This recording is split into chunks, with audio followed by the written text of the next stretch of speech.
সকাল থেকেই মেট্রো রেলের যে দুর্ঘটনার পর থেকে যে মেট্রো স্টেশনে বন্ধ ছিল সেই মেট্রো স্টেশন কিন্তু আজ বেলা 11টার পর খুলে দেওয়া হয়েছে এবং সেটি কিন্তু এখন মানুষ চলছে মেট্রো এই স্টেশনে আসার আর কিছু সময় বাকি আছে এবং তখন এরপর থেকে কিন্তু এই স্টেশন থেকে মেট্রো চলাচল আবার শুরু হবে, যেটি প্রায় 22 ঘন্টার একটু বেশি সময় পরে কিন্তু আবার খুলে দেওয়া হয়েছে এবং এই 22 ঘন্টা ধরে কিন্তু গতকাল থেকে উত্তরা থেকে আগারগাঁও এবং মতিঝিল থেকে শাহবাগ পর্যন্ত মেট্রো রেল চলাচল করছিল এবং এছাড়া বাকি যে রুট কাউরান বাজার, বিজয় সরণি এবং ফার্মগেট এই তিনটে জায়গায় কিন্তু মেট্রো রেল চলাচল বন্ধ ছিল গতকাল থেকে এবং এটির ফলে কিন্তু ব্যাপক ভোগান্তির শিকার হয়েছে মানুষ। যেমনটি আমরা সকাল থেকে বিভিন্ন সড়কে দেখছিলাম মেট্রো বন্ধ থাকার কারণে কিন্তু বিভিন্ন সড়কে যানজটের তীব্রতা কিছুটা বেশি ছিল, অনেকটাই বেশি ছিল এবং শুধু যে সড়ক তা কিন্তু নয়, ফুটপাতগুলোতেও কিন্তু মানুষের বাড়তি চাপ ছিল এবং এর কারণ ছিল কিন্তু গতকাল রোববার যে দ্বিতীয়বারের মতো ফার্মগেটে মেট্রো রেলের বিয়ারিং প্যাড যে খসে পড়েছে এবং আবুল কালাম নামে যে একজন মানুষ বা একজন পথচারী যে মৃত্যু হয়েছে এরপর থেকে কিন্তু এই ফার্মগেটের এলাকার মেট্রো চলাচল বন্ধ ছিল এবং সেই সাথে মেট্রো চলাচল পুরোটাই কিছু সময়ের জন্য বন্ধ ছিল এবং সন্ধ্যা নাগাদ কিন্তু কিছু অংশে মেট্রো চলাচল শুরু হয় এবং কিছু অংশ বন্ধ থাকে এবং এর ফলে যে সাধারণ মানুষ যারা আসলে মেট্রোতে করে চলাচল করে তাদের যাত্রাপথের দূরত্ব কিন্তু বাড়ে এবং রাস্তায় কিন্তু ব্যাপক গতকাল থেকেই যানজট ছিল, গতকাল সন্ধ্যা থেকেই এই যানজট সৃষ্টি এবং যার প্রভাব কিন্তু আজ পর্যন্ত কর্মদিবস হওয়ায় সকল অফিস আদালত খোলা থাকায় সেই প্রভাব কিন্তু আজ পর্যন্ত সড়কে ছিল এবং সড়কের সাথে সাথে ফুটপাতেও বাড়তি চাপ ছিল এবং সাধারণের সাথে কথা বলে আমরা যেটা জেনেছি যে এর যে পাবলিক যে ট্রান্সপোর্ট যেটি মেট্রো রেল সেটি বন্ধ থাকায় সিএনজি এবং বাইকেও কিন্তু তাদের অতিরিক্ত ভাড়া গুনতে হচ্ছে এমন অভিযোগও কিন্তু মানুষের ছিল এবং গতকাল 12:30টার দিকে যে দুর্ঘটনা হয় এই দুর্ঘটনার পর মেট্রো রেল চলাচল বন্ধ হয়ে যায় এবং এতে কিন্তু হাজার হাজার মানুষ বিপাকে পড়ে। সড়ক পথে সবাই গন্তব্যে যাওয়ার চেষ্টা করেছিলেন এবং মেট্রো বন্ধ থাকায় তারা কিন্তু বিপাকের সম্মুখীন হয় এবং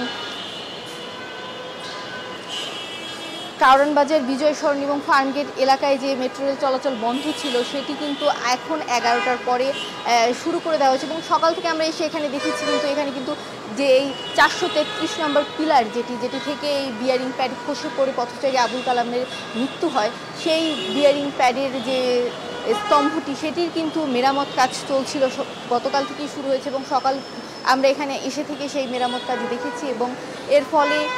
মেট্রো স্টেশন বন্ধ ছিল এই ফার্মগেট এলাকার এবং এই যে রাস্তার যে তীব্র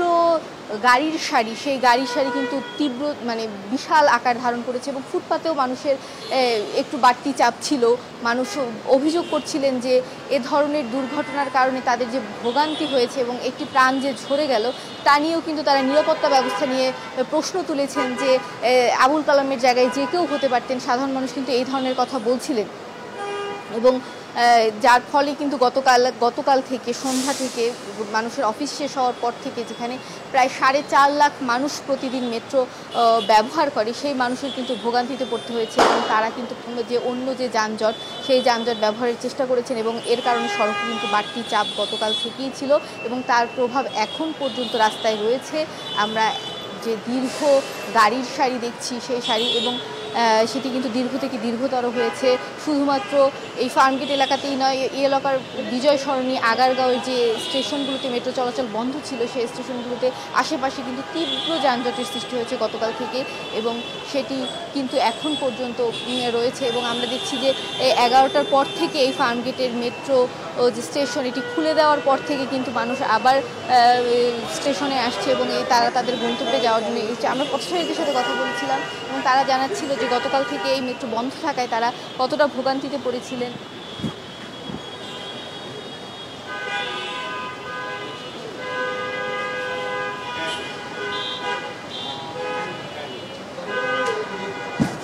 আমরা যদি একটু পথচারীদের সাথে কথা বলি তারা যেমন কতটা ভোগান্তি ছিল গতকাল থেকে? আসলে গতকাল থেকে ভোগান্তি বলতে গেলে অনেক ভোগান্তি ছিল সাধারণ পাবলিকের। মেট্রো রেল যেহেতু বন্ধ এর জন্য মানুষের অনেক যানজটে পড়েছে। আর আমার অফিসে এটাই প্রাণী সম্পদ অধিদপ্তর। যখন ঘটনাটা ঘটে তখন আমি মুহূর্তের মধ্যেই এসে দৌড়ে দেখি। আসলে খুব কষ্টকর বিষয় আসলে যে লোকটা মারা গেছে, তার ফ্যামিলির অবস্থা আমি দেখছি যে তার ফ্যামিলির অবস্থা খুব সরকারিভাবে তাকে একটা অনুদান দেওয়া হোক এবং কি তার ফ্যামিলির, আমি দেখলাম যে তার ওয়াইফকে একটা চাকরি দেওয়ার খুবই জরুরি প্রয়োজন। যানজট, অনেক যানজট সৃষ্টি হয়েছে, সাধারণ মানুষের অনেক ভোগান্তি হচ্ছে, হ্যাঁ, যেটা আমি দেখতেছি সকালবেলা থেকেই। আমি অফিসে আসার পথেও যেদিন আমার আধা ঘন্টা সময় লাগে, আমার 2 ঘন্টা লাগছে। দর্শক, যেমনটা সাধারণ মানুষ বলছিলেন যে পথে তারা আধা ঘন্টায় আসতে পারতেন মেট্রো থাকার সময়, সেই পথ কিন্তু মেট্রো বন্ধ থাকায় তাদেরকে প্রায় 2 ঘন্টা সময় রাস্তায় ব্যয় করতে হয়েছে এবং যানজটের যে তীব্রতা সেটি ফেস করতে হয়েছে। এই মুহূর্তে আমরা ফার্ম গেটে রয়েছি এবং আমরা আপনাদের যেটি দেখাচ্ছি, রাস্তায় কিন্তু গাড়ির তীব্র যে সারিটি আমরা দেখেছি এবং আমরা এই মুহূর্তে আছি ফার্ম গেটে এবং এখান থেকে আমরা জানাচ্ছিলাম যে যানজটের যে তীব্রতা, মানুষের যে ভোগান্তি, সেটি কিন্তু আজ 11টা থেকে কিন্তু মেট্রো চলাচল আবার স্বাভাবিক অবস্থায় ফিরে এসেছে, তাই এই ভোগান্তি কিছুটা কমবে বলে আমরা আশা করছি।